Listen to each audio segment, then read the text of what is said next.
everybody, it is Dingle here and welcome back to my channel. How are you guys doing? I hope y'all are doing super duper well. Guys, I am back at you with another story time because quite frankly, I have been binge watching story times lately. Like, I am so into them. I just love gaining another insight into someone's past or their personal experiences. I love listening to my friends tell their stories of crazy things that happened to them.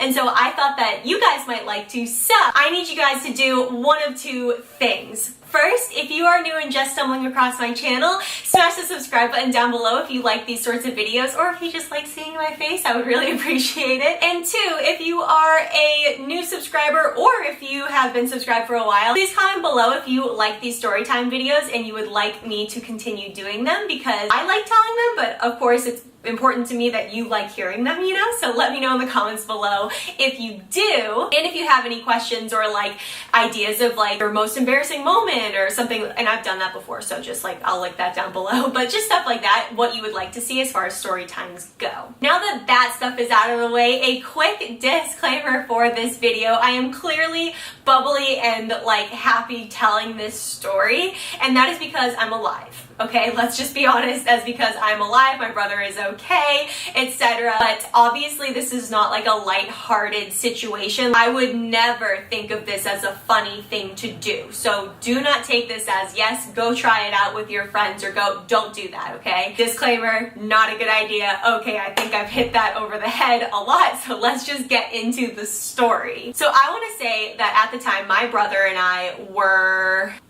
no more than 10 years old, I want to say. So my brother is a couple years, or a little less than a couple of years younger than me. So he would have probably been 8 and I would have probably been 10 at most. We may have been younger. And the house that we lived in at the time had a really long driveway. I'm talking you can't see our house from the tip of the driveway. And that driveway was split. So you drove up a little bit of the driveway and then it split, and there was a house this way and a house that way. Our house was the house that way. Since the driveway was so long, there was a lot of really interesting stuff that we found interesting in between my house and the end of the driveway. There was a stream that we would play in and go frog hunting in the spring and summertime that was midway in the driveway. There was a meadow somewhere up farther in the driveway. There was just a lot of wilderness that was really interesting to two kids that loved spending time outside and would play make pretend things, and it was just a lot of land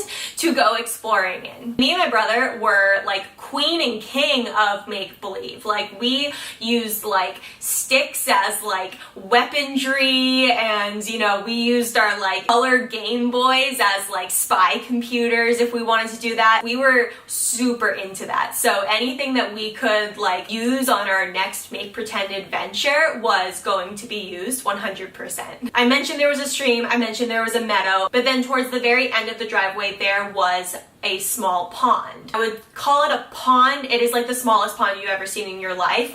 To me, at 10 years old, it was massive. It was a big pond, but then looking back at it, it was a puddle that was deep enough to be maybe considered a pond. Maybe. But one day when we were coming home from school, my brother and I get off the bus, or we were being driven home or something like that, but basically it was the winter time and we saw that the pond was frozen over. My brother and I had just watched probably a Disney film or an ice hockey film or something on the Disney Channel, because we loved watching Disney Channel original movies, and they used a real pond for their ice skating or their hockey or something like that, and we were dude, we've got a pond. We can do that. We can use that pond as our adventure type of thing. Except we should have known that this was already a bad idea, because it's not we mentioned it to my parents. It's not we were yeah, Mom, we're gonna go play in the ice pond down at the bottom of the driveway, and we're telling you because that's a super innocent and awesome idea. We purposefully didn't mention it because we knew that we would get in trouble, and for good reason. But of course we did it anyway, because there was a pond, we wanted to go on an adventure, and we've never been on a natural frozen pond before, so we thought this was huge. We thought this was a really great idea, and obviously it would work because the Disney Channel original movie told us that it would work. However, at this point in time, we did know about the dangers of falling through ice. Like, our parents did tell us about the dangers of it and how it's life-threatening and it's just awful and you like shouldn't do it. So that's another reason why we knew it was kind of like a bad idea. But in our minds, we were convinced, like, no, they would just stop us from having a really good time and they don't know that it's all the way frozen through and all of this stuff. So we decided, let's go for it. So it was literally just one random Saturday. We had gotten our like coats on and our jeans, and it wasn't like super snowy out, so it's not like we needed like snow pants or anything like that, but we were pretty bundled. We had a lot of heavy clothing items on us to keep warm to make the journey down the driveway. We get to the end of the driveway, we see that the pond is still frozen, we're super pumped about it, and so we go into the little clearing of the pond to the very edge, and the first thing we noticed is it's a little watery on top.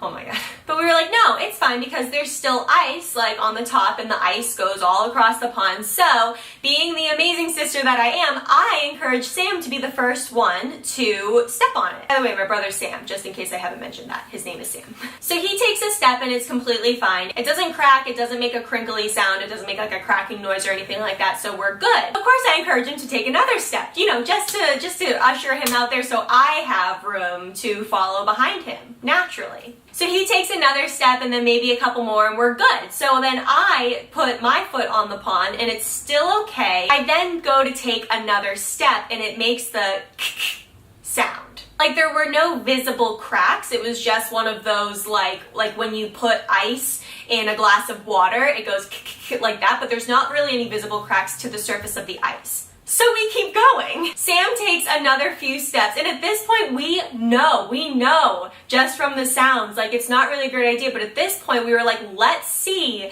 if we can make it all the way to like the middle or across the pond, because that's the adventure, that's what we're gonna do, and that has to do with the made-up story we have in our mind. We were probably spies on the ice, we were probably trying to make it across, the bad guys were behind us, like full-on story in our mind of why we needed to get across this pond. So Sam takes another few steps, I take another couple of steps behind him, and all of a sudden I hear the biggest crack that we have heard so far. And I see a crack beneath me. Looking back at it, it's probably because like I'm taking the same path that Sam had already taken, so the ice is pretty broken in at that point. There's already been pressure on that, and I'm just adding more pressure to it. So I see this crack. Before I can think of anything else, my foot goes through the ice into ice cold winter water. I scream bloody murder. I am no longer like the spy agent that we were thinking about in our story. We are just Mac and Sam on the ice about to die. That's what was going through my head. My parents had warned us about this. If you fall through the ice, you're gonna die. It's a thing. So my foot is in the water and I'm like, that's it, I'm dead. My foot's in the water, I'm through the ice, and I'm gonna die. Sam then starts to make his way back, obviously. He is not about to start going across the other way in the pond. He turns around to make his way back and does one of these dive moves to make sure that he can like get to shore okay. At the same time, I whip around in the same direction that he is diving towards shore and make a dive move myself, but of course both of our dive spy moves have the ice just completely separate. We are now in water. We are now in the icy water. The ice, I remember, is around us. There are chunks kind of floating, and we are for sure dead at this point. In our minds, we are going to die. We are now in ice. Our bodies are covered. We are soaked, and our clothes are very heavy. It's very difficult to move through the water. So remember how I said in our minds this pond was massive. It was a massive pond. The water went so deep, etc. So we're freaking out. We are in the water. We are in a pond. We are like, our bodies are in the water, etc. But looking back at it and knowing the details of what happened that day, the pond was definitely not as big as we thought, not as deep as we thought, not as, I don't want to say not as dangerous, because don't ever test out what you think is not very dangerous, but our feet touched the bottom. No joke. Our feet were on the bottom. However, we were still thinking that we were going to die because we had fallen through the ice and that's all we knew, and we were going to die. Of course, since our feet are on the bottom, we are this close to shore. Like, our hands, when we were like trying to climb back, were touching the bottom as well. It was literally as if we were in the shallowest part of the ocean waves, like if you think of a beach, and we were just like climbing out like in the mud and stuff like up to the shore. However, until our bodies were fully out of the water, only then would we be convinced that we were not going to die that day. So each of us, we were very close together in proximity, like we are like next to each other at that point because Sam made that dive and I made the dive at the same time,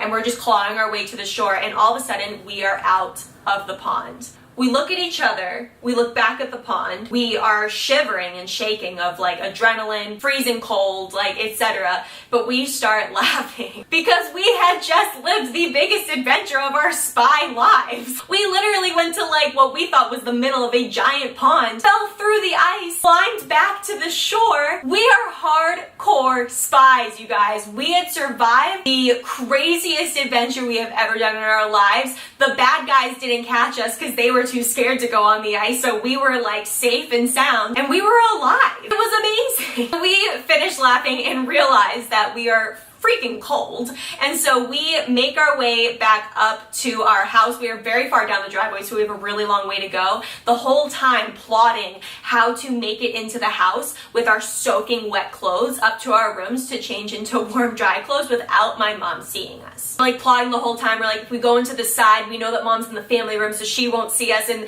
the side door is really close to the stairs, so we can literally just like come in and like rush upstairs like nothing's gonna happen. Now as an adult, I'm like, okay, if I'm my mom, I'm sitting in the living room, I hear the door open shut, and I just hear these two sets of footsteps sprinting upstairs, not saying a word. That is the most suspicious thing that I think we could have done, but at that time we thought it was genius. Just like our genius plan to try to make it across the pond of ice at the bottom of our driveway. That genius, like that level of genius we thought that we were being. So we make it upstairs to our rooms, we put on our dry clothes, we are now safe and sound. I don't even remember if we actually picked up the wet clothes that were on the ground now thinking back at it. Like I literally think like our clothes just disappeared all the time and then came back clean, like a laundry fairy did it. Like not my mom, not my dad, like a laundry fairy did like our clothes. So it's not like my mom or dad would see the wet clothes and ask us about them. We drop them on the ground, the laundry fairy will take care of them, and we have covered all of our traces. All tracks covered. 100%.